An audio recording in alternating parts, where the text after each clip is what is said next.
Bienvenidos. Hoy vamos a hablar acerca de la continuación del Cordero. Estamos hablando de cómo Dios le da la respuesta al hombre para su salvación. Y vimos en el programa anterior que el Cordero, que es Jesucristo, fue inmolado desde antes de la fundación del mundo. Fue apartado, fue escogido para eso y que Él mismo dijo, heme aquí, envíame a mí, yo iré. Pero también vimos que el Cordero fue encarnado, es decir, que se hizo carne, vino a ser semejante a los hombres y habitó entre nosotros. Pastor, cuéntanos un poco acerca de ese Cordero entonces que fue sacrificado. ¿En qué consiste? Cuando Jesucristo vino, recordemos de que el pueblo de Israel estaba amarrado a la ley de Moisés. Ajá. Ellos hacían sus sacrificios, todos sus sacrificios anuales, para alcanzar el perdón de los pecados y todo el rito y ceremonia que ellos hacían. Cuando Jesús vino, Él vino como el Cordero de Dios, fue encarnado como el Cordero de Dios. Uh-huh. Y comienza su gran recorrido hacia la cruz del Calvario. Eso es interesante. Desde el primer día que Él fue presentado como el Cordero de Dios que quita el pecado del mundo, que fueron 3 años y medio, Él comienza su trayectoria hacia la cruz, camino a la cruz. Si este tema debería tener nombre, debería ser camino a la cruz. El Vía Crucis no comenzó una noche antes, el Vía Crucis comenzó 3 años y medio antes. Ahí comenzó el Vía Crucis. Él sabía que iba a la cruz. Y dice que le fue impuesto gozo desde entonces. O sea, si al Señor no hubiera sido ministrado, no hubiera sido enseñado, no se hubiera sabido a dónde iba, no se mete a esta tarea tan difícil. Por eso es que muchas veces uno no entiende por qué queremos hacer cosas y no sabemos a dónde vamos. Y entonces, al no saber a dónde vamos, cuando llegamos a donde Dios quiere que lleguemos, nos tropezamos, porque no sabemos hacia dónde íbamos. Jesús sabía hacia dónde iba. Comienza su gran tarea. Él comienza a hablarle a sus apóstoles, a sus discípulos. Primero comienza a reunir a sus discípulos, luego los hace apóstoles. Nosotros vemos la historia en los 4 evangelios, pero llega el punto en que entregan al Señor, la noche en que fue entregado, ¿verdad? Fue entregado y comienza el último instante de hacer la voluntad de Dios en la tierra. Que no fue fácil. Que no fue fácil, no fue fácil. Es más, nosotros leemos en la palabra que Él esa noche en el Getsemaní derramaba gotas de sangre. Derramaba gotas de sangre porque su dolor era tal, empezó a sentir el dolor por el pecado ahí. Ahí comenzó todo realmente. Y el pensar que el Padre le iba a dejar por un instante, eso debe ser muy terrible. Nunca hemos sentido el vacío de no tener a Dios, pero Jesús lo iba a vivir en la cruz. Claro. Y todo comienza ahí en ese instante, cuando lo prenden, cuando lo agarran. Él comienza a experimentar lo que decía Isaías 53, varón de dolores. Wow. Sí. Sí. Empieza a ser golpeado, empieza a ser acechado, le arrancaron sus barbas. Eso lo leemos porque uno de los salmos lo dice. Le arrancaron sus barbas. ¿Qué más le hicieron? Lo latillaron, le pusieron corona de espinas. Se puede imaginar una corona de espinas en la cabeza. Si uno con un pinchón de aguja, de alfiler uno llorando. Siente, pero que se le fue el alma. Sí. ¿Cómo será que se le metan a uno una corona de espinas en la cabeza? Tremendo.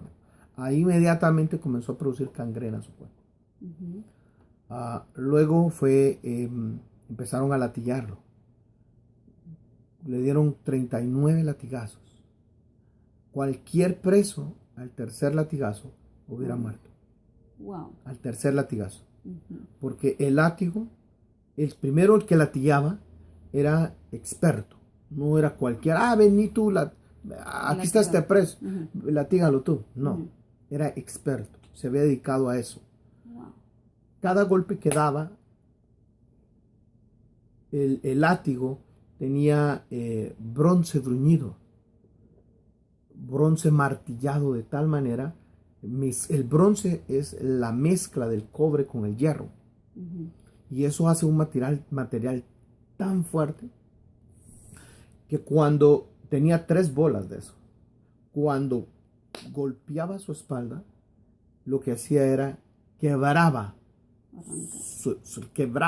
sus huesos de la espalda. O sea, los agreteaba, pues, es la palabra. No quebras, no, agreteaba los huesos. Pero en las puntas tenía ganchos de marfil. Y el marfil lo que hacía era que se enterraba en la carne y rasgaba la piel, porque el latigador golpeaba y jalaba el látigo para efectuar este efecto. Por eso tenía que ser entrenado. Entonces te imaginas que una persona común al tercer latigazo moría. Claro, ya. Y Jesús recibió 39. 39 latigazos. Entonces ahora entiendo por qué dice que por su llaga hemos sido curados. Porque literalmente Jesús quedó sin pellejo en su cuerpo. Fue despellejado sanguinariamente. Ajá. Su rostro quedó desfigurado. Dice la profecía que no tenía atracción alguna. Monstruoso. Quedó monstruoso, así como Adán había quedado después de haber pecado. Tenía que quedar así. Wow. ¿Por qué? Porque al quedar así, él se iba a convertir en el redentor de aquel que había quedado monstruoso al salir del huerto del Edén después de haber pecado. Porque entonces, así dice que así como por un hombre entró el pecado, por un hombre también entró la vida. Así es. Entonces, luego de eso, fue llevado, le tocó llevar su cruz, lo que ahora llamamos el Vía Crucis. Pero en realidad, la cruz la comenzó a llevar él desde que dijeron, he ahí el Cordero de Dios. No fue la cruz física, porque cualquiera podría aguantar llevar la cruz, pero era el peso del pecado lo que realmente Jesús estaba llevando ahí. Exactamente. Y no solamente el pecado de Israel, era el pecado de cada criatura en el mundo, de todo aquel que iba a creer en él. Wow. Por eso la acción de creer en el sacrificio de Cristo es tan importante. Es más, hay que creer en su muerte. Hay gente que no cree en su muerte. Ni siquiera se imagina lo que Jesús hizo por él en la cruz del Calvario. Derramó su sangre. Sí, pues. No. Por su llaga fuimos sanados, porque su cuerpo se convirtió en una llaga. Él llevó el acecho contra el pecado, llevó todo el peso de la ley, toda la justicia divina fue derramada sobre su cuerpo. Eso es tremendo. Sí. Cuando uno lo ve en Isaías 53, en el Salmo 22, Salmo 22, y otras profecías donde habla de la muerte de nuestro Redentor. Ahora bien, cuando él llegó a la cruz, fue expuesto a la ignominia pública. Jesús no lo crucificaron con un taparrabo, lo crucificaron desnudo completamente. Todo el mundo podía verlo. Eso debe ser una vergüenza. Wow. Lo expusieron a la vergüenza, como el pecado debe ser en la vida del hombre. Pero Cristo tomó nuestro lugar y ahora nosotros podemos acercarnos por su gracia, por su misericordia, a esa salvación tan grande que Él nos ofreció. El Cordero, cuando muere, cuando llega a la cruz, va a vivir los momentos más cruciales del sacrificio, que es el instante donde el Padre cierra los cielos, quita su rostro de su Hijo, y por eso tuvo que haber tinieblas. Cayeron tinieblas, el velo se puso para no ver la atrocidad que estaba sucediendo a su Hijo. Estuvo el Señor colgado casi 3-4 horas, colgado en la cruz, llevando el acecho de los hombres. Fue clavado, porque tenía que clavar toda la ley en la madera. Fue clavado. Fue avergonzado. El pecado tenía que ser avergonzado. Pero eso no es todo. Cuando llegó el momento de clamar a su Padre,